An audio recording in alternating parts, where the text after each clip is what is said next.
on the press tour tonight. Oh man, I know you're doing these back to back, so we'll keep it tight. Respect your time. Lars, you're dialing in from near Philly, I think. That's what's up. Yes. Excellent, excellent. And Schaffer, you're holding it down in Queens. Yep. All right, gentlemen, thank you so much. So there's going to be some people who don't know you and your background. I've sort of been teasing this and everyone's like, wow, that's a thing. So tell me a little bit about either one of you. Lars, give me your take on the slice of the hip hop universe in which you two have been calling home for the last, holy cow, what is it, like 15, coming up on 20 years here? Yeah, coming up on 20 for sure. Man, all right. Describe it. Is it still nerdcore that we're calling it? Good question. Yeah. So in the late 90s, MC Frontalot, who was a web designer from Berkeley, started rapping about his Star Wars figures and was really good at designing his website. And so people picked up on this term nerdcore hip hop, which randomly was also a subgenre of pop punk that this band Nerf Herder was doing, that people called fans were calling it nerdcore, unrelated. And Frontalot likes me to not mention that second part. He texted me about it, and whenever I tweet about it, he's like, don't say that. So that's fine. And so nerdcore hip hop was popularized by him, created by him. And it's gone on to be this just nerdy rap, and it famously a few years ago was on Jeopardy with Alex Trebek making fun of one of the contestants' love for the genre. He called us losers, and that gave us a boost. And it used to be very white and cisgender and male, and now it's like not exclusively those things. It's actually like very much not those things, which has made it more interesting. And it used to be really bad, and now it's like there's a lot of good artists. I don't know. Did I miss anything, Schaffer? Yeah, I feel like when this genre kind of found one another, like when the members of this genre found one another in online bulletin boards and message groups and stuff, it was always kind of typically characterized as reference-heavy pop culture tributes via hip-hop. But I feel as the years have gone on and some of the people who were maybe kind of hobbyists have stepped aside, some of the people who have been around the longest branched out and made it something much bigger. Lars writes a lot of stuff about literature. Mega Ran has just recently released a children's album. I've written a lot of songs about therapy. It's I feel like the term itself was kind of where we started, and it's just like kind of a relic of from where we, a relic to remind us of where we've come from. Yeah, I mean, anyone who wants an intro, always point to what was that documentary that with MC Frontalot a while back, Nerdcore Rising, that kind of detailed where it came from, what it's all about. I tuned in, maybe like 8 or 9 years ago, stumbled across MC Front at I think it was like PAX West. Walked up to him and like shook his hand at the merch table, and I was like, wow, fascinating. I mean, the lyrics that you guys both include in your albums just stretch my brain. Lars, I love. I have a friend who's an English teacher in Minnesota, and I pointed her to your Flow Like Poe, where it's like looking at and unpacking. Just you look at what hip hop is in this nature of lyrical poetry to music, and it's got deep roots in humanity and culture. It's fun to see your evolution. Yeah. Schaffer, I think I was reading in prep for this, I was reading an article where you commented that if you'd known where you were now, going back and talking to yourself 20 years ago when it first started out, you may have steered yourself in a slightly different direction, knowing that it was going to have a little bit of a longer shelf life, I guess. Yeah, perhaps I would have. I think mostly if I could go back 20 years ago, I would just sit my young self down and try to like instill some values that wouldn't take 20 years to grow into. Because I feel a lot of us have material that's that old that we desperately want to distance ourselves from at times. Yeah. You both are inherently, I see both of you as very adaptable. You've changed, you've grown, you've evolved. So tell me a little bit about, I hear there's this upcoming album that is something, I saw something about a dark take on Disney, which is fascinating. Like, Lars, I see you as like a little bit more of the lighter side of things, and Schaffer, sorry, stereotypically, you have traditionally played in the more darker realms. So is this some yin and yang mashup? Like, whose brain, is this a true 50-50, or like whose brain did this honestly come more out of? Because in full transparency, Schaffer, I see this more originating from the bowels of your cerebellum. But that's actually not true. This was Lars's idea. This was Lars's sort of brainchild. We had done our last tour before COVID hit in early 2020. February of 2020, we did a tour together, and it ended in Florida. And we had a day off before we had to fly back home. And Lars said, "Hey, for a victory lap, let's go to Disney World." And I'd never been to a Disney park, so we went. And he was very excited to take me on the Haunted Mansion ride. And then in the first couple of months of COVID, and we were in touch quite a bit, he would say things like, "Remember how awesome the Haunted Mansion was? We should write a concept album about the Haunted Mansion." And we started plotting out a track listing for a concept album just about this ride. But as we started kind of digging into it and seeing what we had to work with, it seemed like kind of a finite amount of material to stretch into a full-length album. I mean, it did launch like a full feature-length film, so clearly there's some depth in the IP. But two films. Two films? Yeah. Oh man, yeah, that's right. Yeah. 3 if you want to count the Muppets one too. Touché. And over time, we decided to kind of expand that idea and start looking at the kind of dark, upsetting, or occult elements throughout the Disney film catalog. And the further you go back, you don't really have to go back very far. There's a lot. We didn't really have to reach to find dark, sort of supernatural Disney material. It's all over the place. And I felt like it was kind of the perfect pairing for us, for the yin and yang of us. Lars is much more family friendly and like kind of optimistic. I'm much more grim and dark and more obsessed with skeletons. But bringing those two ideas right to the middle worked kind of magically. Yeah, no, it's a fascinating concept. I mean, Disney is in an interesting place right now. Brought Iger back, and the stock price. It's I think at a more or less low point. But maybe you're going to bring back some vitality. I mean, I have kids. I have not taken them yet. I know I'm not going to get past like 3 years longer before it has to happen. Mm-hmm. Excellent. No, so good.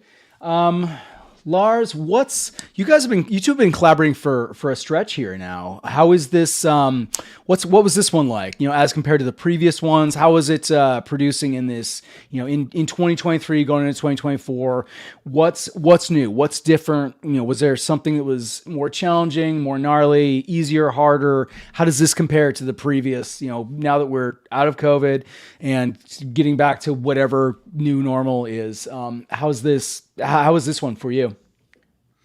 Well, I think being a parent I look at these old stories and movies in a way that's different, thinking about like truths about the world that struck me for the first time when I was a kid, like dark truths that you learn about, like what is death and how do you explain that to a kid? And I remember we were, I was in grad school and we were in grad student housing in California, and my son was like talking about how, he kind of was talking about our cat died, and he was like wondering what happens when we die. And my wife said, one day we'll die, Atlas. And he started crying. He goes, "I don't want to be all alone. Don't leave me all alone. I'll be all alone." I was like, oh my God, like that's such a heavy thing to like have to tell a 2-year-old. Yeah. And like, it's like him having to figure that out. And like in Disney, there's a lot of death, especially a lot of death of parents. So it's like, how do you talk about this stuff in a way that is engaging and also like meaningful and real? And I think Disney does that really well. Like, even though Disney has done some problematic things, no giant corporation, media entertainment corporation, is beyond reproach. But I think something they do well is try to explain redemption and what happens after a tragedy and a trauma. And that's like a theme throughout. So, but this album's more about addressing specifically the trauma. There are only a few songs that are about like after what happens after death or whatever. And then we took some songs and made it happen. Like, what if this character died, that Disney never addressed. So it's this kind of album that, I want to like use this for my son to like listen to as he gets into Disney. Cause he's 3 now. So that was different than other records. It feels a little apropos for this cultural moment of 23 going into 24. I mean, looking back at what a hellscape the last couple of years were in like, I mean, I lost friends, I lost, friends' parents due to just the insanity that happened. That reminds me, have you heard the story of Walt Disney and the owl? No. This is amazing, and you need to, this is like literally canon, and it came out recently. So young Walt, I think he was like 5 or 6 or 8. He was trekking around. I think he grew up, I forget where he grew up. Someone will have to fact check me. Kansas. He was trekking through the backwoods of Kansas and came upon a big old horned owl in a tree. So being a young kid, he had a slingshot or he had a rock, and he winged the rock at the owl, knocked the owl out of the tree, and was like shocked because he was like, holy cow, I hit that giant owl. So he runs up to the owl, and in that weird fugue state that kids sometimes get into, he stomped the owl to death and literally just obliterated it. And it was a trauma that followed through his entire life with him. And you look at some of his early pieces, there's always an owl in it. And it was this deep psychic wound that sort of, you're talking about exposing like the darkness of the soul and kind of, being willing to look at that Jungian dark side that's inside all of us. It's fascinating. Well done. I think you two represent it well, that you can't have light without the darkness. It's the darkness, it's the contrast that brings it out. So, in looking at, what the stories that Disney tells, they're not willing, they're totally willing to go to those places that are honest. And they feels like in an era, because I look back at like some of the more mainstream entertainment we had when we were kids, it was very much just like saccharine pablum that didn't dive into some of those deeper, darker places. But, kids, Lars, you're seeing it in Raising Atlas. I see it in Raising My Boys. They have a greater aptitude now than it feels like ever before to face down, daunting things and stare into the void a little bit. Yeah. And I would say like Disney now has less deep moments of darkness with their stuff. Like there's some really like Roger Rabbit's a great example because it's a kid's movie, but there's drinking and murder and dipping shoes. Like they couldn't make a movie like that they'd have kids merch for, or Black Cauldron. Like the Pixar movies do address death, but I don't think, you know what I mean? It's like it was more it was different times. Not that they were better. It's just you could push the envelope of what was for kids, what was for adults, Yes. No, absolutely. Favorite tracks on the album. Schaffer, you go first. What's the standout that you're most proud of? My favorite song on the album is a song that is, and we kind of did this with a lot of them. Like if we have a song that is about a specific Disney property, it's not necessarily just, here's a song where we're going to tell you the story of this movie that exists, because that felt a little cheap. So we, what we kind of do is we take some of these properties and we zoom in on like a particular character or a particular scene or something, and then kind of expand on that and kind of see what that really represented. So my favorite song on the album is based on Pinocchio, the 1940 animated feature. Our song barely mentions Pinocchio. It's not about him at all. It's about this weird moment in Pinocchio where the two bad guys, Honest John and Gideon, the cat, they meet this guy in a bar who's offering them money to help him with his enterprise. And his enterprise is kidnapping boys off the streets of London and then putting them on a boat, sending them to an island, letting them just run reckless without any sort of supervision. They get to fight and drink and smoke and gamble and destroy things. And then at some point, without any explanation, these boys just like transform into donkeys, at which point the man in charge like puts them into crates and sells them off as livestock. Which as a kid, it's just imagery. You're just like, oh, those boys turned into donkeys. As an adult, all you see is this really kind of horrifying allegory for child trafficking. So we wrote a song about that, this song called Pleasure Island, that's just about that kind of nightmarish side quest from this narrative. And that is my favorite song on the record. And it's also told musically. It's in the style of a sea shanty. And yeah, that one's probably my favorite. Love me a good sea shanty. My boys got into they stumble across the Wellerman track, and literally when they find something, it just plays on repeat until it becomes the gnarliest earworm. So kids love rhyming music and repetition and rhymes. Mm-hmm. Oh, absolutely. Lars, how about you? What are you most proud of on this? What's the standout?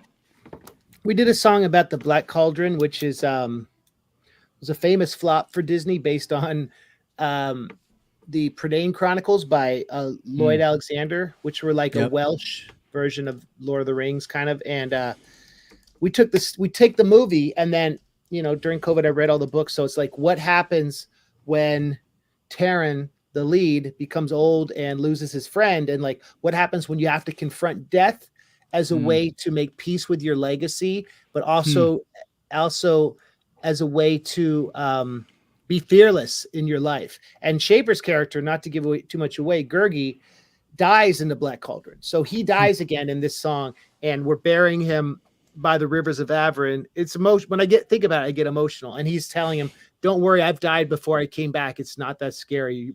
I'll love you, and we'll find you in Anwen, which is the afterlife in Welsh mythology. So that song is really special to me because it was a song that I played for my son, and he the demo, he was singing it, and my wife was like, what is that song?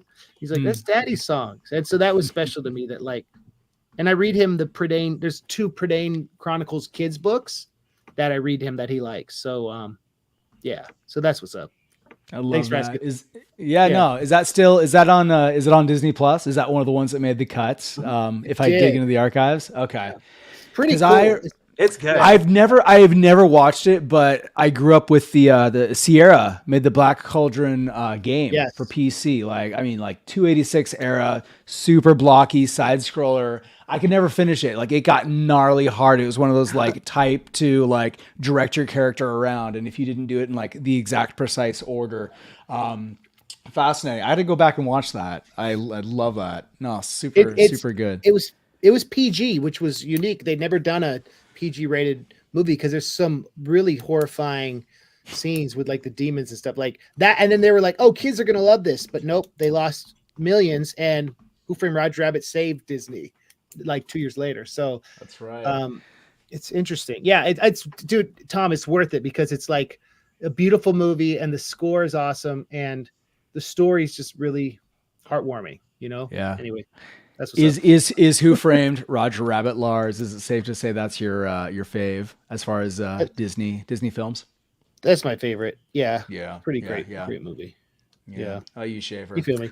I think, I've learned that I saw a lot of these classic Disney films as a kid, and it's hard to really pick one of them to say that it's my favorite because so many of them are so upsetting or so problematic or so traumatizing in so many ways.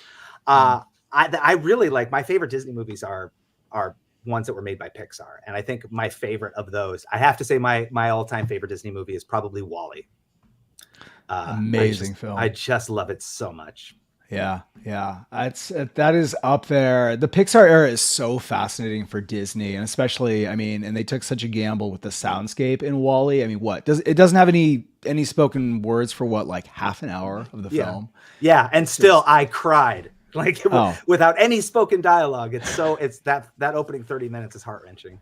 There are so many lessons in terms of just creativity that can be taken from Pixar. Everyone, I know Catmull wrote his book, and there's just so many, the way they've run their studio and just their process for making sure that everything that comes out the door is just of a superior pedigree is just, so many good lessons.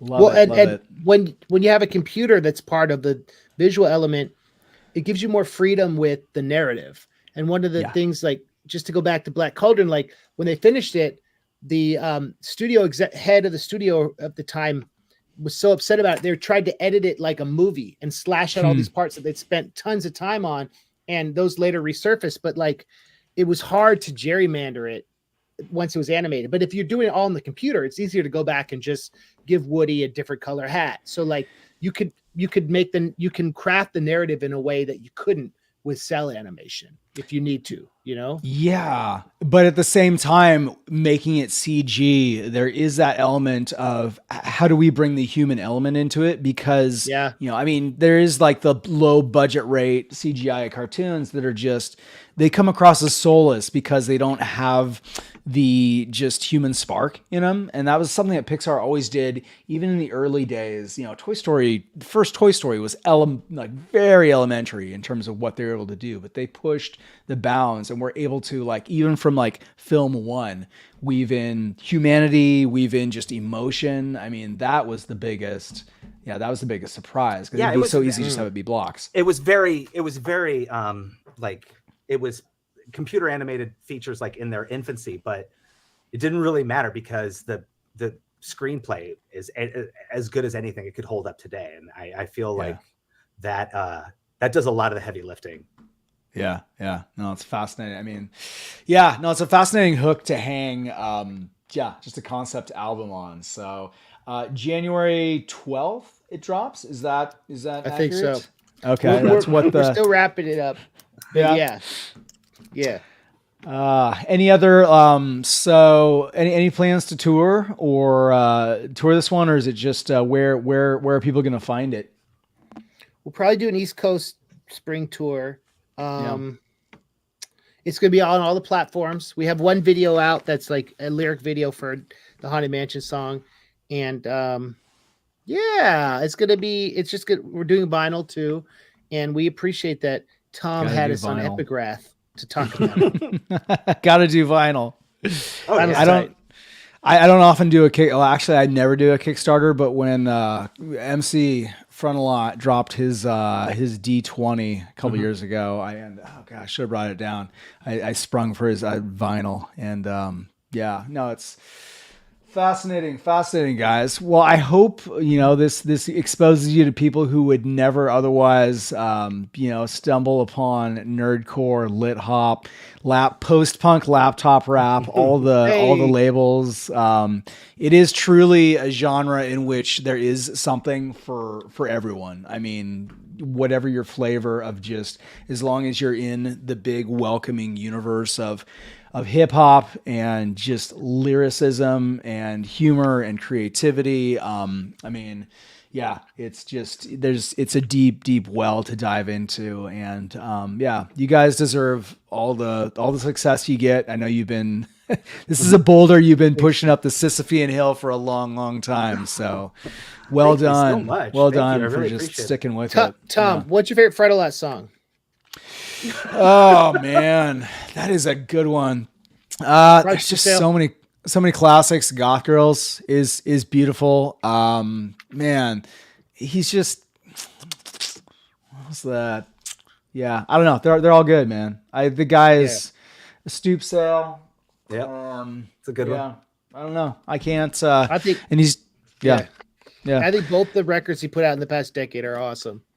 Yeah, he's just a great artist. He's the OG for a reason, and like I said, anyone who wants to get a primer, love Fred a lot.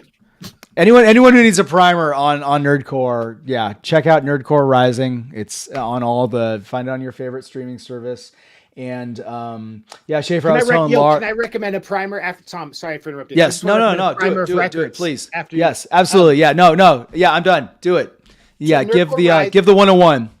Check out Nerdcore. You are way more qualified.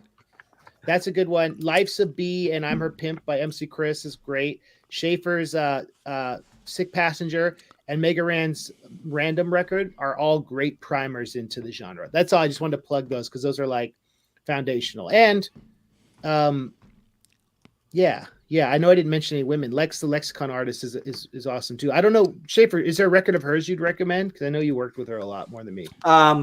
Alter Ego. Cool. That's a great record. And I find Mrs. Eves is super legit as well. She's amazing. Ladies. She's Yeah. Yeah. No, it's truly something for everyone. And yeah, Schaffer, I was telling Lars, if I chat with Mega Ran, I'll complete the quadfecta of the four-eyed horsemen. So your artwork on that tour was spot on. Thank you. You will have collected the 4 weirdest, oldest Pokemon. Hey man, you just seasoned, experienced. Yeah, that's what I meant. Yeah. Let's see. All right. What should we close with? Tips for we kind of talked about it a little bit, but MC, yeah, one tip for your 18-year-old self going into this crazy life, knowing what you know now, go back. You have no more than the time void opens, and you have no more than like 30 seconds to give your 18-year-old self a lifetime advice. I would say get sober earlier. I would say trust your instincts on management sooner if it's not a good fit or if it is a good fit. And I would say lean more heavily into YouTube in 2009 than you did. That's all I have to say. Yeah, that's it. In all fairness, no one knew. I mean, really, odds were that YouTube would not even be around, but it continues to stymie everybody. Okay, don't trust the devil's drink and punch your own ticket earlier. Start your own label. No, that is well done. All right, Schaffer, we talked a little bit about it before, but you're counseling your 18-year-old weird self. I would just say, like, I know when you're 18, you feel like you've got it figured out. You feel like you're on the precipice of adulthood, but you're not. You're still a child. I would just say, like, listen, never stop learning, never stop growing, because the most interesting people you'll know as an adult are the ones who never stop learning and never stop growing. The more you know. Love it. Guys, thank you so much for popping in. All good things with this new album drop. Ping me when it goes live if it's January-ish, and I'll give it all to shout outs. But all good things. This was struck a life box bucket list for me. So well done. Wait, God, Tom, you're the only one what I who can make drew? it happen. During a talk. Just all the people and frogs. And then when Schaefer's talking about Dumbo, I drew an elephant. So anyway. We're going to auction that off a little bit later. Yeah. All right, gentlemen. All right, thanks, Tom. Thank you so much, job. Tom. Thanks for having us. Cheers. Absolutely. Peace. Bye. Bye.